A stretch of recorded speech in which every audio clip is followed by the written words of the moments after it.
के नतीजों में भी कमलनाथ और दिग्विजय इन्हीं के कंधों पर पूरा जो है जिम्मा सौंपा गया था विधानसभा चुनाव में। कमलनाथ और दिग्विजय पूरी तरह से चुनाव प्रचार में लगे हुए थे, मेहनत कर रहे थे, सब चीजें कर रहे थे, लेकिन जो नतीजा है उसके बाद कांग्रेस काफी हताश हुई, काफी बदलाव किए गए, रणनीति बदली गई। इस बार अगर आप देखिए अंकिता कि जिस तरह से बीजेपी ने विधानसभा चुनाव में अपने दिग्गज नेताओं को चुनावी मैदान में उतारा था, विधायकी का चुनाव लड़ा था, सोचिए कहां कैलाश विजयवर्गीय जैसे नेता चुनावी मैदान में थे। ऐसे में ग्वालियर से हम बात कर लें, कितने बड़े बड़े नेता नरेंद्र सिंह तोमर हो गए, ये लोग जब चुनावी मैदान में थे, कहीं ना कहीं कांग्रेस ने भी वही अपनी रणनीति फॉलो करने की कोशिश की होगी कि उसने दिग्विजय सिंह को, कांतिलाल भूरिया, फूल सिंह बरैया, जो उनके सिटिंग एमएलए रहे हैं, जो कि चुनाव जीते थे, चाहे फूल सिंह बरैया भिंड से हो, उनको चुनावी मैदान में उतारा। लेकिन उसमें भी लगता है कि कांग्रेस की रणनीति जो है यहाँ पर फेल हो गई। बीजेपी की रणनीति विधानसभा में सक्सेस हुई, शायद उसके नतीजों को देखते हुए कांग्रेस को लगा हो कि दिग्गज नेताओं को मैदान में उतारना चाहिए, लेकिन कांग्रेस की रणनीति जो कल नतीजे आए,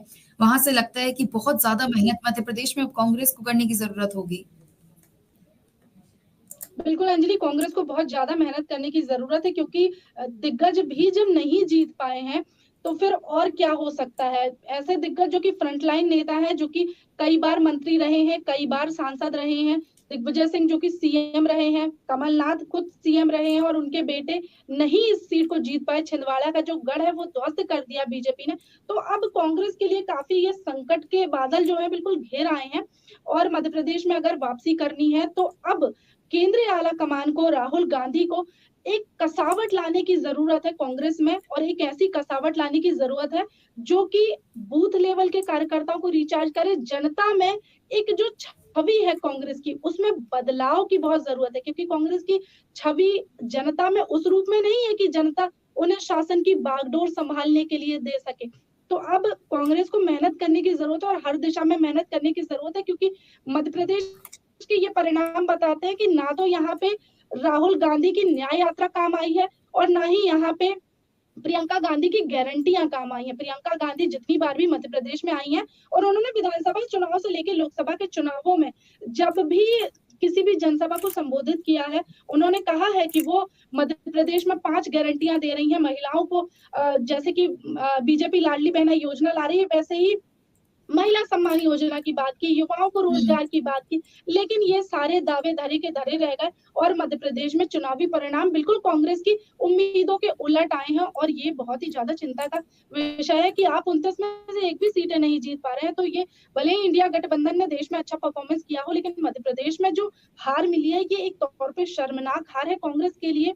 और दिग्गज भी साथ नहीं बचा पाए हैं। तो कांग्रेस को आत्ममंथन की जरूरत है, नए सिरे से शुरुआत करने की जरूरत है, और जरूरत है कि अब अपनी छवि को बदला जाए। नकुल नाथ की जो एक पर्सनैलिटी है कि वो एक वीआईपी के तौर पे प्रेजेंट हुए, तो ऐसा नहीं है। अगर आपको जनप्रतिनिधि है तो आपका जनता से जुड़ाव जरूरी है। अगर हम गुना सीट की हम बात करें तो आप देखिए, पिछले बार के चुनाव में 2019 का जब चुनाव हुआ था, तो हम तो कांग्रेस जो थी वो छिंदवाड़ा की सीट बचा ले गई थी। लेकिन उसके पहले के जब हम चुनावों की बात करते हैं 2014 में, तो कांग्रेस ने गुना और छिंदवाड़ा दोनों सीटों पर जीत दर्ज की थी। लेकिन पिछला चुनाव गुना से सिंधिया हार गए थे। उन्होंने उस हार से जो एक सबसे बड़ी सीख ली थी, वो ये थी कि उन्होंने अपनी छवि को लगातार बदला। उनकी महाराज वाली छवि है, ग्वालियर और गुना का जो क्षेत्र है, वहां पे सिंधिया की छवि महाराज वाली छवि है, लेकिन सिंधिया ने अपनी उस छवि को तोड़ने के लिए काफी मेहनत की है। उनकी पत्नी को देखा जाए या उनके बेटे को देखा जाए, उनके बेटे जिनकी छवि युवराज वाली है, लेकिन इससे इतर जाके उन्होंने अपने पिता के लिए मेहनत की। प्रियदर्शनी राजे की महारानी वाली छवि से वो बाहर आई। पिछला जो उनका बयान था, जो कि उन्हें भारी पड़ा था 2019 के लोकसभा चुनाव में, लेकिन इस बार प्रियदर्शनी का वैसा ही एक वीडियो वायरल हुआ, लेकिन डैमेज कंट्रोल उन्होंने काफी तेजी से किया, और महाराज वाली छवि से बाहर आना सिंधिया के लिए आप देखिए कितना कारगर साबित हुआ कि 5 लाख से ज्यादा वोटों से उन्होंने जीत। बिल्कुल अंकिता, वही मैं कह रही थी कि अब अगर बात हम